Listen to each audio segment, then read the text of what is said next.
Hello guys, welcome back to this channel. Guys, आप लोगों को इस वीडियो में मैं रिलायंस कम्युनिकेशन लिमिटेड के ऊपर बात करूंगा। सबसे पहले अभी की क्या सिचुएशन चल रही है, आइए देख लेते हैं जल्दी से। रिलायंस कम्युनिकेशन लिमिटेड आज ओपन हुआ था 2 रुपीज़ के ऊपर, जो कि 5 पैसे ऊपर ओपन होता है अपने प्रीवियस क्लोजिंग प्राइस के रिस्पेक्ट में, और 1.95 का लो बनाता है और 2.00 का हाई बनाता है। आज के लिए जो अपर सर्किट बैंड लगा है 2.00 का है, और लोअर सर्किट बैंड लगा है 1.90 का, और 5 पैसे ही ये नीचे बनाया है अपने ओपन प्राइस से। अभी 5 पैसे और नीचे जाएगा तब अपने लोअर सर्किट को हिट करेगा। 28,47,176 टोटल वॉल्यूम ट्रेडेड है, और 2.56% ऊपर यानी 0.05 रुपीज़ ऊपर ये अभी ट्रेड हो रहा है 2 रुपये के ऊपर। एनएससी के ऊपर, बीएससी के ऊपर अगर आप देखेंगे तो 16,43,593 टोटल वॉल्यूम है यहाँ पे, और 1.99 के ऊपर यहाँ पे भी ट्रेड हो रहा है।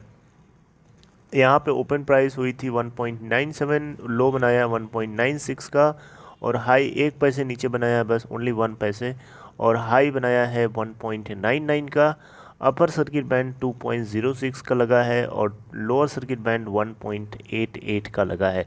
29% टोटल क्वांटिटीज़ यहाँ पे पेंडिंग में लगी हुई हैं बाइंग साइड पे, और 71% टोटल क्वांटिटीज़ लगी हुई हैं सेलिंग ऑर्डर के लिए। ओके, तो अब देखिए मार्केट कैप अगर आप देखें तो इसकी है 550.34 करोड़। अब डिलीवरी परसेंट देखें तो 12 बजे तक का डिलीवरी परसेंट है 53.38% एनएससी के ऊपर। अब बात करते हैं रिलायंस कम्युनिकेशन लिमिटेड के एग्जिस्टेंस को लेकर के। तो देखिए यहाँ पे मैं अब मेरी जो ओपिनियन है, मेरी जो बातें हैं, ये गलत भी हो सकती हैं। इस चीज़ के ऊपर आपको भी इस चीज़ के ऊपर भी आपको नज़र या सोचना चाहिए एक बार, राइट। क्योंकि मैं जो बातें बोल रहा हूँ वो पूरी तरीके से सच नहीं हो सकती हैं। मैं एक एजम्पशन मान रहा हूँ ऐसा कि अगर ऐसा हो जाता है तो ऐसा हो सकता है। मैं बात करना चाहता हूँ, जैसे मैं ये कहना चाहता हूँ कि जैसे रिलायंस कम्युनिकेशन लिमिटेड की वजह से जियो आज जो भी है। जियो कल नहीं था, रिलायंस कम्युनिकेशन लिमिटेड की वजह से आया है एग्जिस्टेंस में। तो आज रिलायंस कम्युनिकेशन लिमिटेड की ज़मीन में ग्रो करके जियो अगर एक नया रूप लेके आता है आईपीओ के रूप में, तो डेफिनेटली यहाँ पे बहुत ही ज़्यादा वो तो चलेगा। लेकिन रिलायंस कम्युनिकेशन लिमिटेड जिसकी ज़मीन के ऊपर उसकी ग्रोथ हुई है, उसको भी उसकी रिस्पॉन्सिबिलिटी बनती है कि उसको बचाए, राइट, उसकी केयर करे। यानी उसकी केयर करने का मतलब हुआ उसके शेयर होल्डर्स की केयर करे, राइट। तो ऐसा मुझे लगता तो नहीं है, लेकिन ऐसा अगर होता है, राइट, अगर ऐसा होता है, उस केस में रिलायंस कम्युनिकेशन लिमिटेड के लिए ये किसी वरदान से कम नहीं होगा और कंपनी बच सकती है, राइट। मैं बात कर रहा हूँ रिलायंस कम्युनिकेशन लिमिटेड, मान लो कि आईपीओ के रूप में, जियो के आईपीओ के रूप में आ जाता है, यानी इनिशियल पब्लिक ऑफरिंग। आपको पता है जियो जो है 2021 के अंदर स्टॉक एक्सचेंज के ऊपर लिस्ट करने जा रहा है। अब ये डेट नहीं पता है, लेकिन आने वाले टाइम में इसी साल के अंदर ये लिस्टिंग हो सकती है, ऐसा मैंने आपको अपडेट भी किया था, राइट। तो यहाँ पे बेसिकली रिलायंस कम्युनिकेशन लिमिटेड अगर जियो के आईपीओ के रूप में बाहर निकल जाए, तो शायद इसके शेयर होल्डर्स और इसके जो बैंक्स हैं, लेंडर्स हैं, उन सब की ज़िंदगी बच सकती है, यानी उनका भला हो सकता है। यहाँ पे सबसे बड़ा रिस्पॉन्सिबल है इस कंपनी को तोड़ने वाला, वो खुद रिलायंस जियो ही है, राइट। तो रिलायंस जियो की रिस्पॉन्सिबिलिटी बनती है कि वो इसको बचाए, इसके शेयर होल्डर्स को बचाए, उनकी केयर करे। क्योंकि अगर ऐसा नहीं होता है तो ये बहुत ही ज़्यादा बुरा होगा इस कंपनी के साथ। मीनवाइल अगर हम रेगुलेटरी एक्शंस की बात करें तो आपको पता है कि दिल्ली हाई कोर्ट में 13 जनवरी 2021 को सुनवाई की जानी थी। हाँ, लेकिन उस मामले को पोस्टपोन कर दिया गया है 21 जनवरी 2021 को। तो आने वाले 1-2 दिन के अंदर हम लोगों को देखने को मिलेगा कि रिलायंस कम्युनिकेशन लिमिटेड की डायरेक्शन क्या आ रही है। वैसे यहाँ पे दिल्ली हाई कोर्ट चांसेस है कि वो फेवर ही लेगा रिलायंस कम्युनिकेशन लिमिटेड के, लेकिन आगे की क्या सिचुएशन इमर्ज होगी वहाँ से डिसीजन आने के बाद ही पता चलेगा, राइट। तो यहाँ पे जियो, आपको पता है मार्च के मंथ में, मार्च 1 से जो है 4G स्पेक्ट्रम्स की ऑक्शनिंग होने वाली है, राइट। तो ऑक्शनिंग में जियो जो है, रिलायंस जो है जियो के लिए जो स्पेक्ट्रम की ऑक्शनिंग करेगा, उसमें अगर किसी तरीके से रिलायंस कम्युनिकेशन लिमिटेड के स्पेक्ट्रम का कुछ कनेक्शन हो जाए, जिससे जियो रिलायंस कम्युनिकेशन लिमिटेड को किसी तरीके से बस बचा ले, राइट। ऐसा चांसेस बहुत ही ना के बराबर मुझे लगते हैं, क्योंकि रिलायंस कम्युनिकेशन लिमिटेड के पास डेट यानी कर्जा बहुत ज़्यादा है, और इतना ज़्यादा कर्जा होने की वजह से कोई इसको हिम्मत नहीं करेगा पूरी तरीके से ऐसे एक्वायर करने के लिए, राइट। रिलायंस हो सकता है इसको चीप रेट पे पाने के लिए इसके अंदर खेल खिलवा रहा हो, आपको ये भी पता नहीं है, क्योंकि हम सब बाहरी लोगों को क्या पता चलेगा अंदर कौन सी खेल हो रही है, राइट। क्योंकि अब आप देखो इसके प्राइस को लेकर के, तो 2 रुपये के ऊपर ये बहुत ही ज़्यादा स्ट्रांगली सपोर्ट के साथ रुका हुआ है।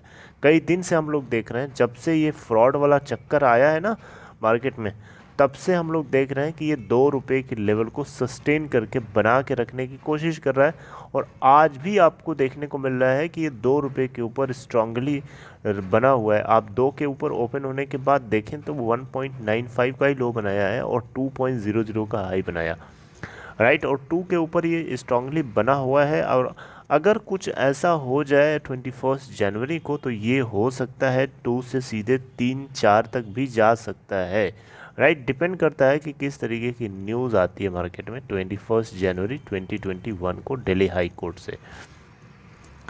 आगे स्पेक्ट्रम की ऑक्शनिंग होनी है और जियो आईपीओ के रूप में आएगा, तो बहुत ये खबरें उड़ रही हैं कि जियो जो है आईपीओ के रूप में जब आएगा तो रिलायंस कम्युनिकेशन लिमिटेड को अंदर से हो सकता है मर्ज करके लेके आए, राइट। लेकिन इस बात की यार गाइस, आप लोगों को कहीं पे सॉलिड प्रूफ नहीं है, किसी रेगुलेटरी बॉडीज़ ने ये बात नहीं डिस्क्लोज़ करी है, या फिर कंपनी की तरफ से जो प्रोमोटर्स हैं या उनकी तरफ से किसी तरीके की बात नहीं बताई गई है, तो उसके ऊपर हम 100%, जी हाँ 100% भरोसा नहीं कर सकते ना।